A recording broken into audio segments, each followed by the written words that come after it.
அதிமுகவின் முக்கிய தலைவர்கள் திடீர் விலகல், அதிர்ச்சியில் எடப்பாடி. நண்பர்களே, அதிமுக தொண்டர்களாக இருந்தீங்க அப்படின்னா மறக்காம நம்ம சேனலை சப்ஸ்கிரைப் பண்ணிட்டு இந்த வீடியோக்கு ஒரு லைக் பண்ணிருங்க. அனைத்திந்திய அண்ணா திராவிட முன்னேற்ற கழகத்திற்கு சோதனை காலம் என்பது ஆரம்பித்து விட்டது அப்படின்னே கூட சொல்லலாம். அந்த சோதனை காலம் என்பது பதவிக்கும் பணத்திற்கும் ஆசைப்படக்கூடிய அந்த நபர்களின் மூலமாகத்தான் ஆரம்பிக்கப்பட்டிருக்கே தவிர எடப்பாடி பழனிசாமியால் ஆரம்பிக்கப்படல. அதாவது சி.வி. சண்முகமாகட்டும், எஸ்.பி. வேலுமணி உட்பட ஒரு முக்கியமான ஒரு 5 தலைவர்கள், மொத்தமாக 25 சட்டமன்ற உறுப்பினர்களிடம் அனைவருமே எடப்பாடி பழனிசாமிக்கு எதிராக இருக்கிறாங்க. எடப்பாடி பழனிசாமி பதவி விலக வேண்டும், அந்த இடத்திலே வேறொரு நபரை அமர வைக்க வேண்டும், தோல்விக்கு எடப்பாடி தான் பொறுப்பேற்க வேண்டும், இதற்கு மேல் எடப்பாடி தொடரக்கூடாது என அந்த நபர்கள் புறம் கோரிக்கைகளை முன்வைக்க ஆரம்பிக்கிறாங்க.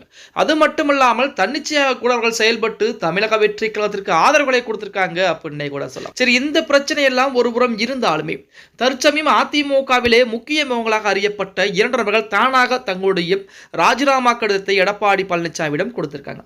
அதிமுகவிலிருந்து விலகுவதாக அக்கட்சியின் செய்தி தொடர்பாளரும் சிறுபான்மை நலப்பிரிவு இணைச் செயலாளருமாக இருக்கக்கூடிய ஜவஹர் அலி அறிவித்திருக்கிறார். இது தொடர்பான அவரது அறிக்கையிலே கட்சியில் உண்மையாக உழைப்பவர்களுக்கு மரியாதை இல்லை என, குறிப்பாக இஸ்லாமியர்களுக்கு சிறிதளவு கூட அங்கீகாரம் என்பது எடப்பாடி பழனிசாமி வழங்கல அப்படிங்கிற ஒரு குற்றச்சாட்டையை முன் வச்சு தற்சமயம் விலகி இருக்கிறார். சரி, இவர் தான் அப்படின்னா இன்னொரு நபர் பார்த்தீங்கன்னா மிக மிக ஒரு முக்கியமான ஒரு நபர். அவரை நம்ம அனைவருமே டிவிக்கள்லையோ அல்லது தொலைபேசிகள்லையோ கண்டிப்பாக அனைவருமே பார்த்திருப்போம்.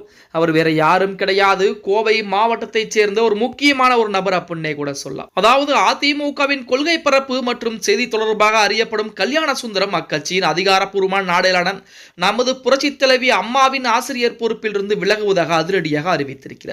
தனது பதவி விலகல் குறித்து சமூக வலைதளத்தில் பதிவிட்டுள்ள கல்யாண சுந்தரம், நமது புரட்சி தலைவி அம்மா நாளேட்டின் ஆசிரியர் பொறுப்பில் இருந்து காலம் முழுவதும் எனக்கு முழுமையான ஒத்துழைப்பை கொடுத்த நிர்வாகிகள் மற்றும் தோழர்கள் அனைவருக்கும் என்னுடைய நன்றிகள் அப்படின்னு சொல்லி தற்சமயம் பார்த்தீங்க அப்படின்னா கல்யாண சுந்தரமும் விலகி இருக்கிறது.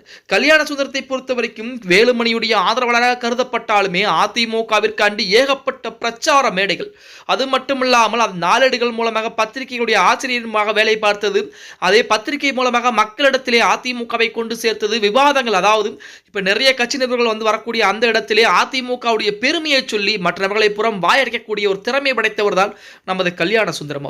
அவருடைய பேச்சை நாங்கள் எல்லாம் பார்த்தீங்கன்னா வியந்து பார்த்து கொண்டிருப்போம். அந்த அளவிற்கு புள்ளி விவரமாக பேசக்கூடிய ஒரு நபராக கல்யாண சுந்தரம் இருந்திருக்கிறார்.